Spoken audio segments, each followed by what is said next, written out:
Paixão, meu amado, bem-vindo de volta à nossa escola bíblica.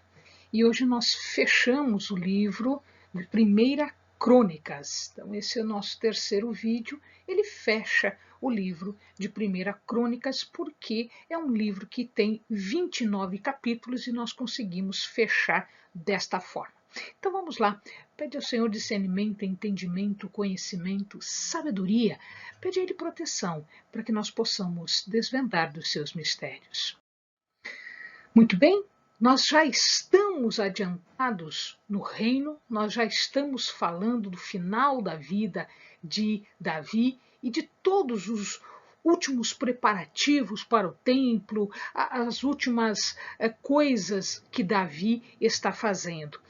E num determinado dia, Deus fala a Davi exatamente para que ele tenha esta tranquilidade no final dos seus dias. Olha só a palavra que Deus dá a Davi. Ele diz: Eu te tirei do curral, de detrás das ovelhas. Por que do curral de detrás das ovelhas? Porque quando Deus chama Davi, quando Davi é ungido rei por Samuel, ele era um pastor de ovelhas, ele trabalhava com as ovelhas e cuidava das ovelhas. E ele continua: para que fosses chefe do meu povo Israel. Então, um pastor que cuidava de ovelhas no meio do campo foi elevado a uma posição de chefe maior, ou seja, de rei sobre o povo de Deus, sobre Israel. Diz mais o Senhor: estive contigo por onde quer que andaste, e de diante de ti exterminei todos os teus inimigos. Agora te farei um nome, como o nome dos grandes que estão na terra. Em todos os momentos, na história em que nós ouvimos, na história em que nós lemos sobre Davi, em todos os momentos Deus era com ele. Ele nunca foi abandonado por Deus. Por quê? Porque ele caminhava o caminho de Deus. Então, onde Davi estivesse, fugindo, sendo rei, sendo pastor, sendo guerreiro, não interessa. Não interessa qual era a missão, qual era a atividade, qual era o labor, o trabalho que Davi tivesse. Ali estava Deus auxiliando, ajudando, estava livrando ele do perigo e exterminando os inimigos de Davi. E agora, Deus, então, depois de olhar para trás do que foi feito a Davi, Deus olha para frente e diz o que vai ser feito a Davi. Agora, diz ele, te farei um nome como o nome dos grandes que estão na terra. Então, aqui nós vemos algumas questões muito importantes.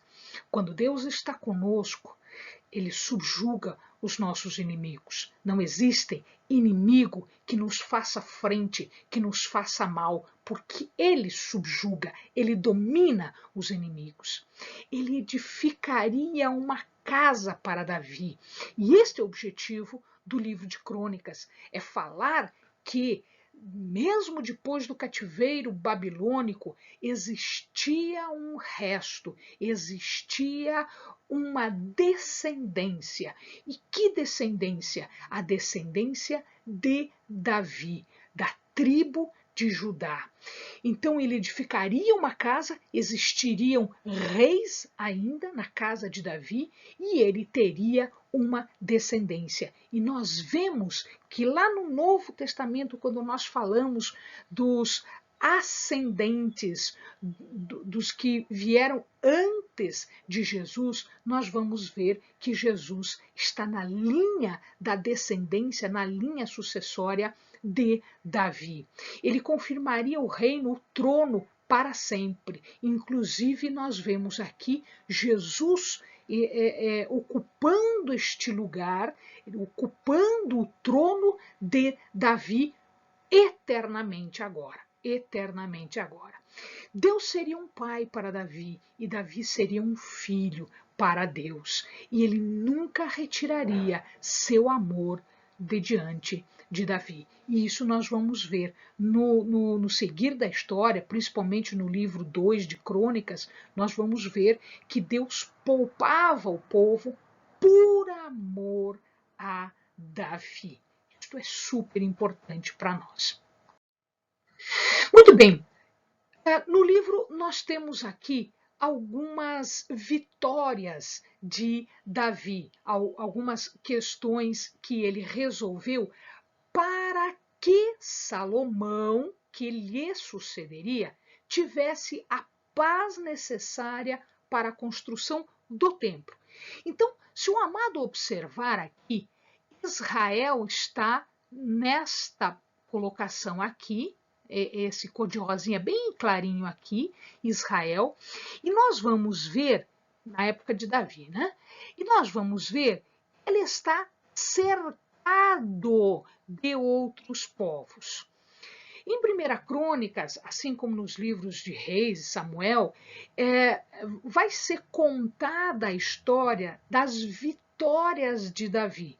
Por que Salomão conseguiu fazer o que ele fez? Por que Salomão conseguiu levar Israel àquele estado de riqueza e prosperidade, inclusive construir um templo? Porque Davi conquistou a paz. Davi foi um guerreiro que conquistou a paz na base da luta. Então, o livro conta que ele venceu os filisteus, que estão aqui, venceu os edomitas, que estão aqui, e aqui embaixo também nós temos os amalequitas. Aqui ele venceu os moabitas, ele venceu os amonitas, ele venceu os sírios e venceu Zobá, que era um reino que estava aqui em cima.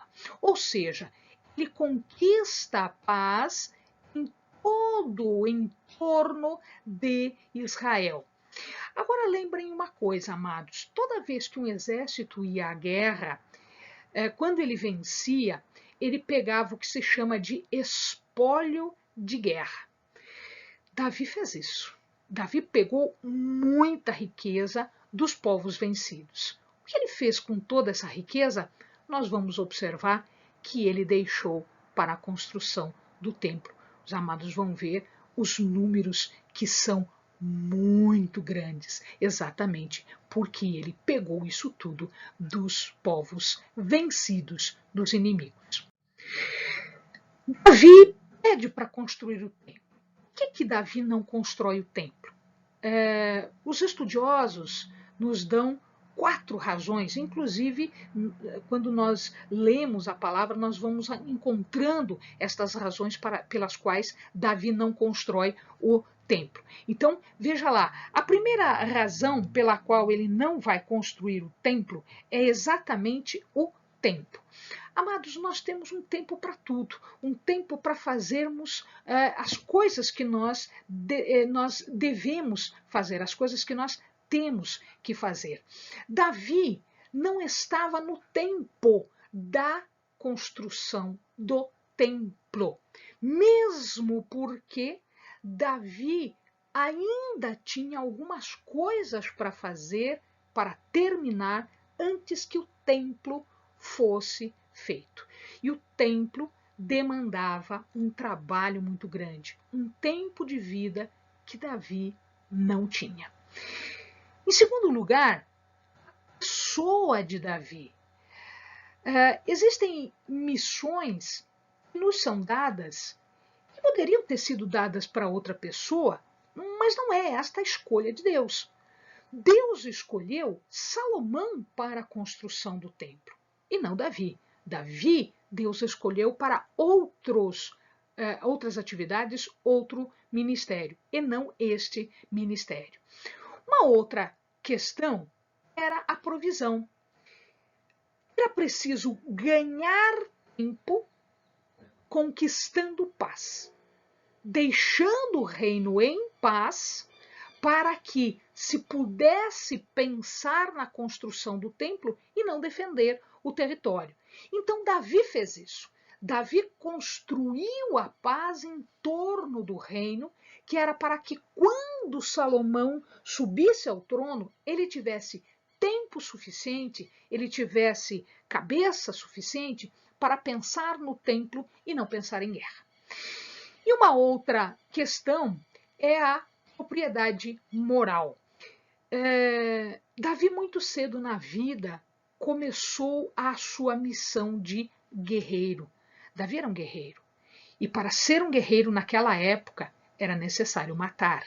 Era necessário sujar as mãos de sangue. Davi era um homem como este. Davi era um guerreiro e ele tinha muito sangue nas suas mãos. Este sangue o impedia de construir um templo para adoração do Senhor. No final da vida, um pouquinho antes de entregar o reino, Davi comete um dos seus grandes deslizes. Foram vários. O livro de 1 Crônicas não conta todos os seus deslizes, mas ele conta esse deslize exatamente porque ele precisa falar do lugar da construção do templo. Então ele conta a história do censo. A história do censo é: toda vez que se fazia um censo, estávamos para entrar em guerra. Então o censo refletia o poder guerreiro, o poder militar de um governante. Mas Davi nunca precisou disso. Por que nunca precisou disso? Porque Deus sempre foi o seu general de guerra. Deus sempre lhe deu proteção. A gente leu agora há pouco a passagem em que Deus fala isso para ele, em que ele subjugaria os seus inimigos. O problema é que, num sinal de arrogância, num sinal de imaginar que o poder estava no seu exército, Davi pede para que se faça o censo. Isso era um pedido naquela época, naquelas condições, era um pedido abominável, porque era um sinal de arrogância em relação a Deus. Mas mesmo assim, ele o faz. O que acontece em seguida é que o Senhor ele fica irritado com essa desconfiança de Davi, com esse sinal de arrogância de Davi, e ele logo em seguida, então, ele oferece uma saída para esta circunstância. Ele chega para Davi e diz o seguinte: você tem que escolher 3 anos de fome, 3 meses de guerra ou 3 dias de peste. Então, estas eram as escolhas. Davi pensou: fome, guerra, peste. A peste eu estou diretamente nas mãos de Deus. Então eu prefiro estar nas mãos de Deus do que estar nas mãos do inimigo, porque Deus é um Deus misericordioso. E ele escolhe a peste. Ele escolhe a peste e muita gente é morta, muita gente cai morta por conta da peste. Davi orava, se humilhava e pedia então que Deus tivesse misericórdia, quando num determinado momento ele vê o anjo que está trazendo a peste, ele está chegando em Jerusalém, na cidade de Davi, e ele está por sobre o campo de Ornã, ou em algumas Bíblias está escrito a eira de Araúna, é a mesma pessoa, ele era um jebuseu que ficou do tempo da conquista da cidade de Jebus, ficou ali. E aí, o que ele faz? Ele oferece, então, para a compra da eira de Araúna. Araúna diz: não, eu te dou, está aqui o boi, pode matar em holocausto, está aqui o carro, pode queimar, lenha, e eu te dou o campo. E Davi disse: não, eu não quero, eu quero comprar. Ele compra e aí ele começa a oferecer holocaustos. E neste momento, o anjo que estava trazendo a peste, ele para. Então a peste cessa naquele momento. Este lugar é o mesmo lugar, Monte Moriá, é o mesmo lugar em que Abraão sofre aquela prova de sacrificar o seu filho. Então é o mesmo lugar. Segundo a tradição, este é o lugar em que se construiu o templo. Neste momento, o que é que Davi diz para Araúna? Não tomarei para o Senhor o que é teu, nem oferecerei holocaustos que não me custe nada. Amados, os nossos sacrifícios, os nossos holocaustos, as nossas oferendas, aquilo que as ofertas que nós damos, elas têm que custar alguma coisa para aquele que está sacrificando, para aquele que está oferecendo, para aquele que está dando ao Senhor. Por quê? Porque é dele que sai a oferenda e é a ele que será abençoado. Então Davi diz isso. Eu não vou tomar uma coisa que não é minha para dar para o Senhor. Que tipo de oferta é esta? Não, não oferecerei algo que não me custe nada. Então, esta é a razão pela qual esta passagem foi contada. Muito bem, Davi para toda a construção do templo. O que Davi fornece para Salomão? Salomão ele simplesmente constrói. Por quê? Porque Davi prepara tudo. Davi prepara todo o plano, todo o desenho, todo o layout, né? A planta do templo foi Davi que preparou. Mas ele preparou da cabeça dele? Não. Deus lhe deu isso. Deus lhe explicou isso. E todos esses planos, toda essa planta, todo o desenho do templo, Davi teve como fonte de inspiração a Deus e a própria estrutura do tabernáculo. Além disso, ele também oferece materiais. Estes materiais são metais, madeira, pedras preciosas, enfim, toda a riqueza do espólio das guerras que ele ganhou do seu dinheiro, ele deixa para Salomão. Inclusive os artífices que vinham da Fenícia, mais especificamente da cidade de Tiro. Por quê? Porque lá o rei era Irão, era um seu amigo, que depois nós vamos ver em 2 Crônicas, vai aparecer aqui na construção do templo, do palácio, enfim, de uma série de construções.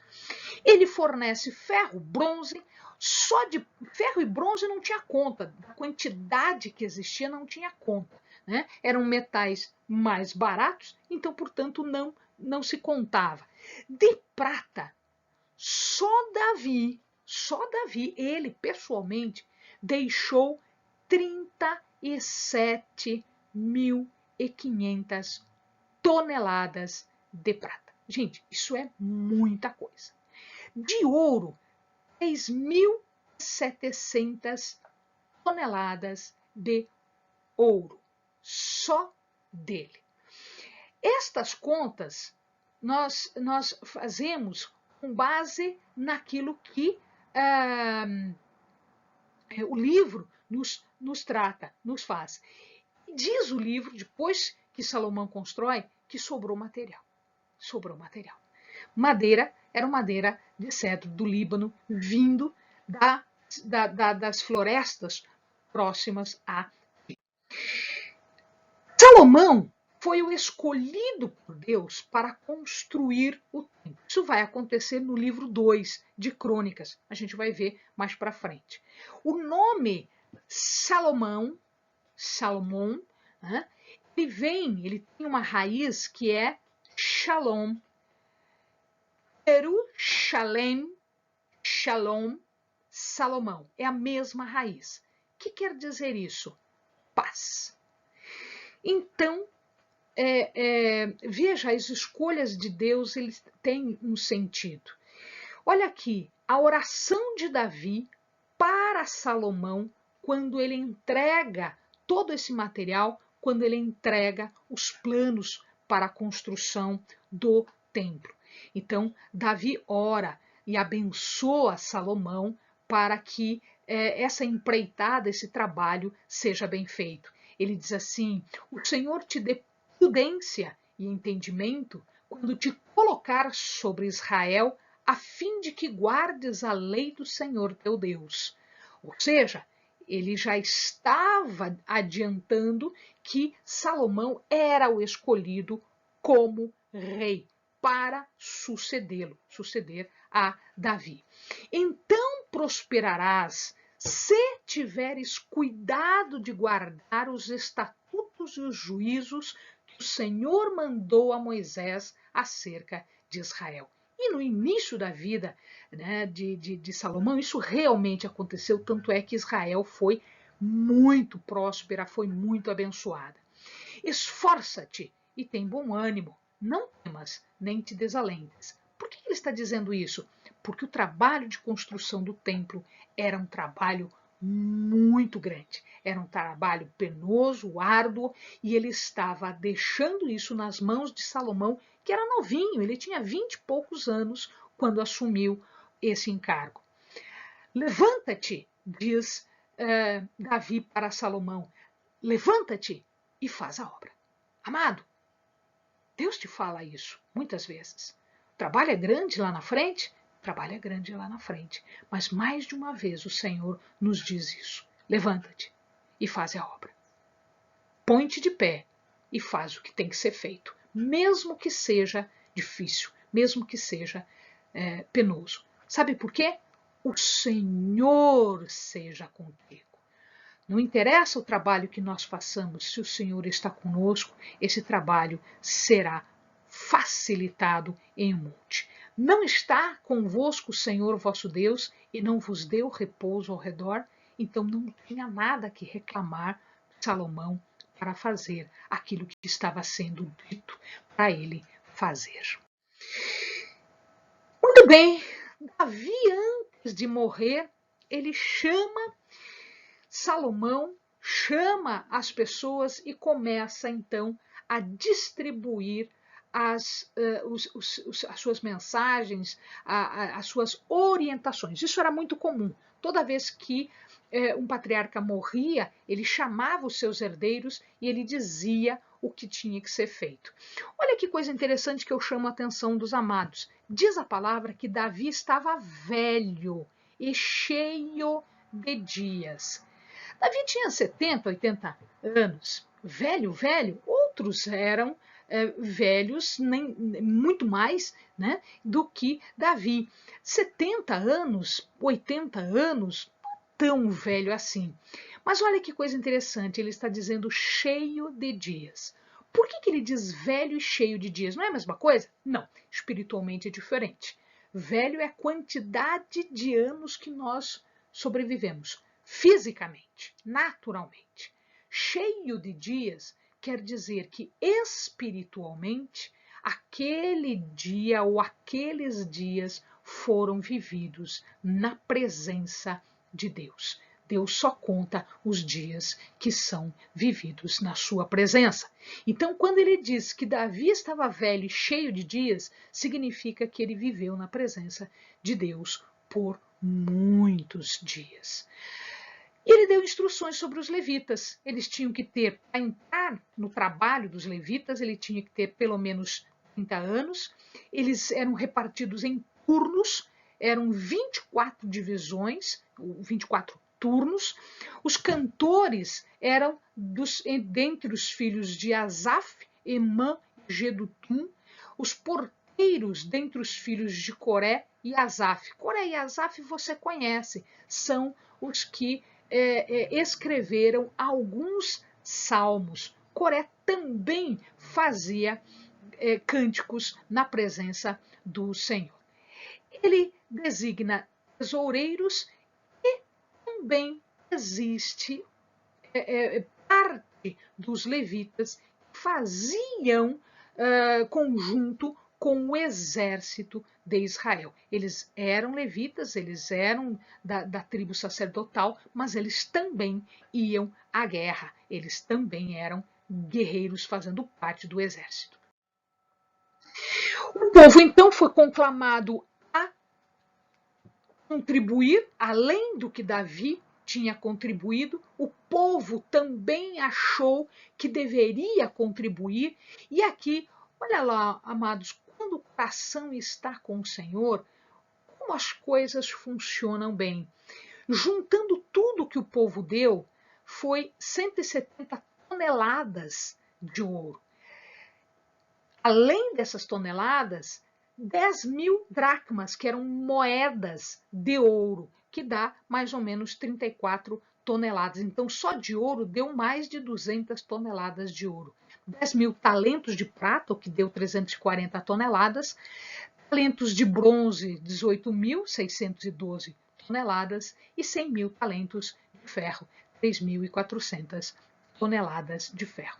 Fora o que Davi já havia dado para a construção do templo. Salomão não teve problema nenhum.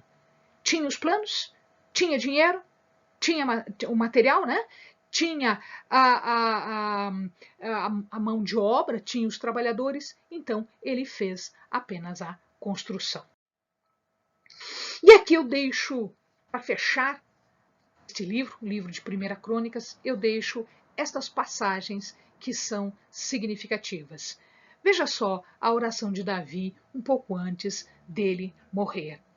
Tua é, Senhor, a magnificência, e o poder, e a honra, e a vitória, e a majestade, pois teu é tudo o que há nos céus e na terra.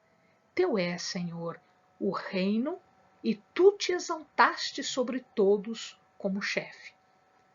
O povo deu, Davi deu todo esse material, mas na verdade eles estavam dando algo que o Senhor lhes havia concedido. Além do material, Davi está dizendo que existia algo mais superior, que era o espiritual, porque o Senhor é magnificente, poderoso, honrado. A Ele a vitória, a majestade, porque tudo é dele. Riqueza e glória vêm de ti, tu dominas sobre tudo.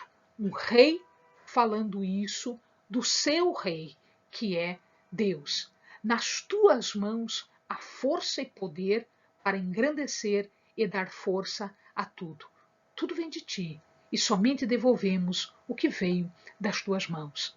Davi está dizendo que tudo que ele conseguiu, toda a fama, todas as vitórias, absolutamente tudo que ele conseguiu estava vindo das mãos de Deus. E ele estava dando honras e glórias, ele estava dando a glória a quem efetivamente devia esta honra e essa glória.